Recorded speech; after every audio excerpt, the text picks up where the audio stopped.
sowing brassicas this morning, and it got me thinking, what came first, the cabbage or the seed? But either way, I need to get on and start sowing to give them the best chance. So I'm using these modules that I showed you before, the ones with the squidgy bottom, and I've also got some bigger ones to show you today, which are great for cucumbers, squashes, the bigger plants, the ones that need a bit more room, but exactly the same principle with the rubberised bottom. Now you can find these on Amazon. They're not expensive, but if you can't find them in garden centres, they do a pot looking like this, but with also a sprung bottom, which also allows you to pop out your seedlings when you're ready to transplant them. Anyway, that's enough about pots. Let's get a few of these seeds sown. So I need to fill my seed trays, and as you saw in the last video, I've already sieved my compost so it's nice and light. So I just want to put it in my trays and give it a bit of a bang to get rid of the air pockets, and then just give it a bit of pressure. I don't want to pack it tight. You know, young brassicas are okay in a loose or fairly loose compost, but they really need firming in when you plant them out. That's when they need a good solid firming, but this will do for what I'm trying to achieve today. Now the cabbage I'm going to be sowing first is one called Golden Acre. They're a lovely firm mid-sized cabbage, classified as a green cabbage, but they're almost white, but they're very sweet when they're cooked. So all I'm going to do is put about 3 seeds in each of these modules. So I just make a small planting hole about 1/2 centimetre deep. Now if you're like me and you've got little fat fingers and your eyes aren't as good as they used to be, I tend to use this trick for getting my seeds right. So I just empty some of the seeds onto a piece of folded paper or board, and then I just get 3 seeds and push it into the hole, and I'll repeat that all the way across until I've got them all sown. Once I've done that, I'll just firm them in, give them a water, and they're going to stay in the greenhouse in these modules until they're big enough to prick out and transplant. And although I've planted 3 seeds, I shall only actually probably be selecting 1 from each cell. I don't want to grow them all at once, because what I don't want is a glut of cabbages. Now I like cabbage, but having cabbage every day, sorry about the glasses, for 6 weeks is a bit too much. So just keep getting the little 3 seeds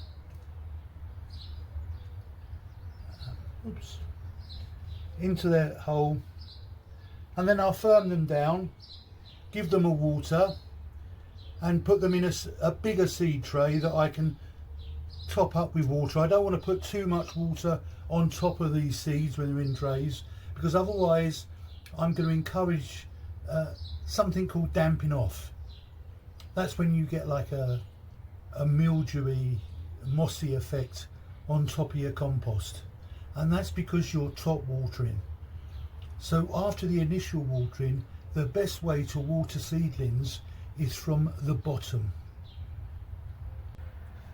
What I'm sowing now is another cabbage, and this one is called Greyhound. Now Greyhound is a pointy or hispy type cabbage. Again, one that I can sow throughout the year. I don't need a lot now. It's another very sweet cabbage, which both the wife and I enjoy. So I just need to label those and get them watered. Okay, what I'm doing with this tray here is sowing some spring onions, but using a different method, which I'm sure a lot of you are familiar with. This is called broadcast sowing, i.e. just sprinkling them over. Now, you could get hundreds in here, but I don't want hundreds. This is really just about getting a few started, and then I will repeat it every 2 or 3 weeks, especially during the summer. But again, it really depends on how much you like spring onions. But I also like them chopped up and put in a sandwich, so I don't mind growing a few. So that's my sowing for today.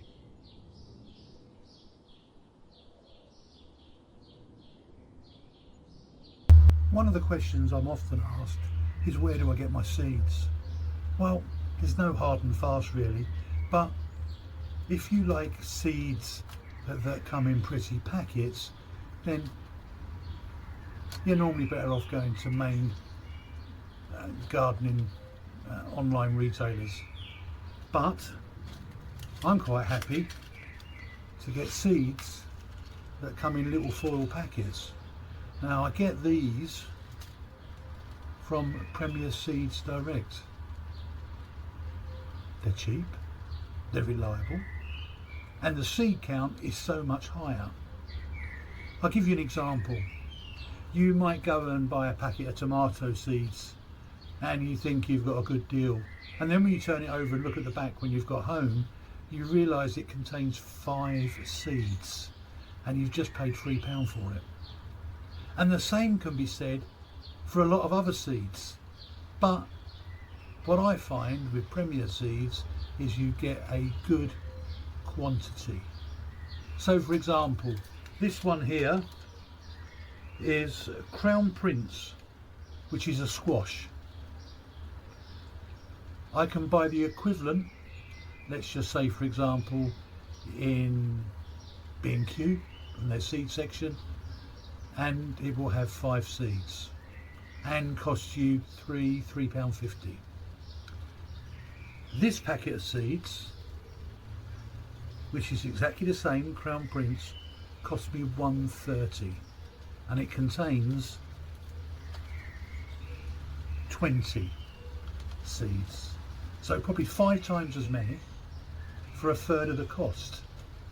So please don't be mistaken that if you have a packet of seeds that says Mr. Fothergill's or DT Brown or whatever, it means that they're the best quality. At the end of the day, I think they're all the same. Another task I have today is getting rid of some of these dead or dying strawberry leaves, because the last thing I want is grey mould taking hold. So it only takes a couple of minutes, but it's worth doing because it will protect my plants, and hopefully I'll get a nice crop of strawberries in the summer.